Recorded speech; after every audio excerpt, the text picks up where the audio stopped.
family, first and foremost, they made contributions to both Democrat and Republican political campaigns in 2012. They wanted to hedge their bets. I mean, people who talk about Donald Trump's campaign and say, well, you know, when he was businessman, he gave money to Democrats as well as Republicans. Sure, he's a businessman. Who's in power? Who's in charge? Who do you have to influence? I mean, that's just politics. So it makes sense that the Acias family would give money to both of the campaigns. However, the amount of money that they gave and to whom specifically they gave it to is what's under scrutiny right now.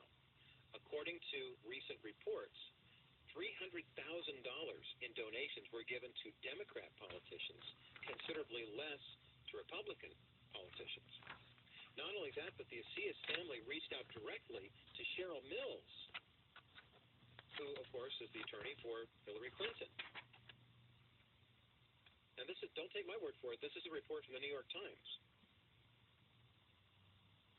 They made contributions to whom they needed to make contributions to. In return, the Acias family received favorable treatment from not only the State Department, but also the Obama administration, who just happened to pick up an extra $100,000 in the Obama Victory Fund in 2012.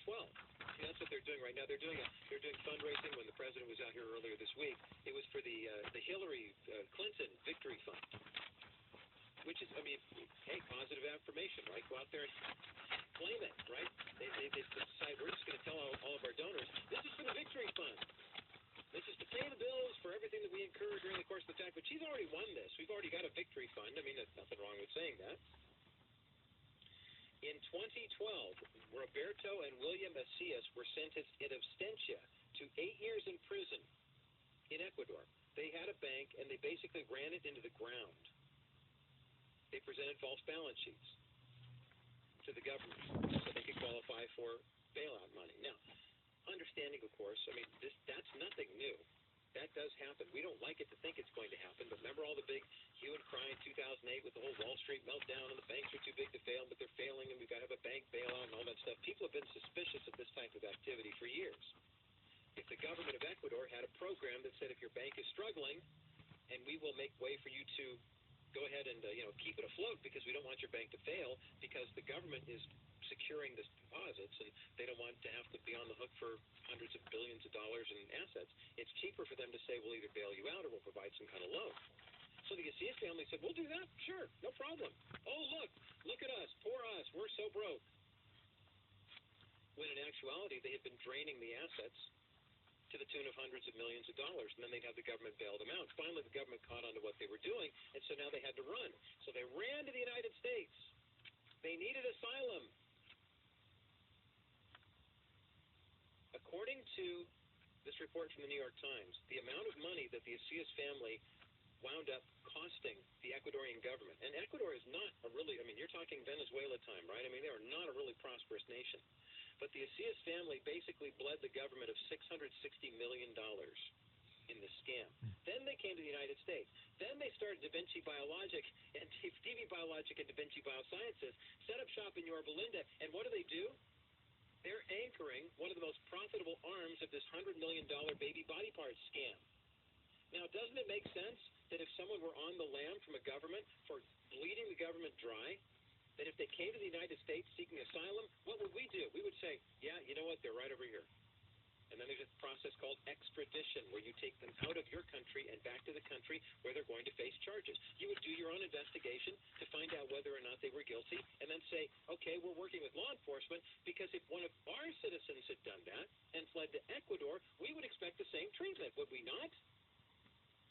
So, hello, State Department, Hillary Clinton, please, Secretary of State. We are the Ecuadorian government, and we would like to extradite the Acias brothers back to Ecuador because we have tried them in absentia, we found them guilty, and they need to go to jail. Hello, State Department? Hello?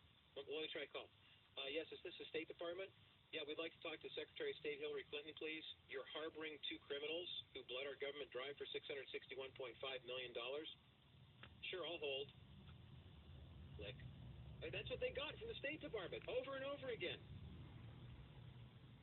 The State Department under Hillary Clinton's watch. Numerous requests from the Ecuadorian government. Constantly resisted is the word that comes from the New York Times report. Unbelievable. Now, what's what's interesting about this is they make the contribution, the $100,000 into the Obama Victory Fund, right before they know that Ecuador is going to start making the request for extradition. And wouldn't you know it?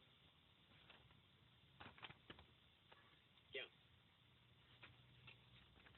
Oh, and not only that, it's not just the extradition of the brothers, too, but Robert has used his daughters, Estefania and Maria. They wanted to bring them into the country. Big problem here. The daughters were bringing in, quote-unquote, labor to help them out.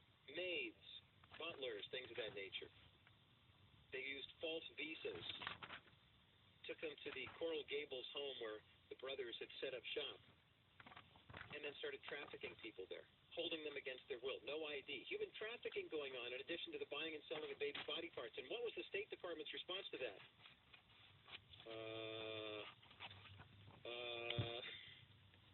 Nothing. Crickets. Not a thing.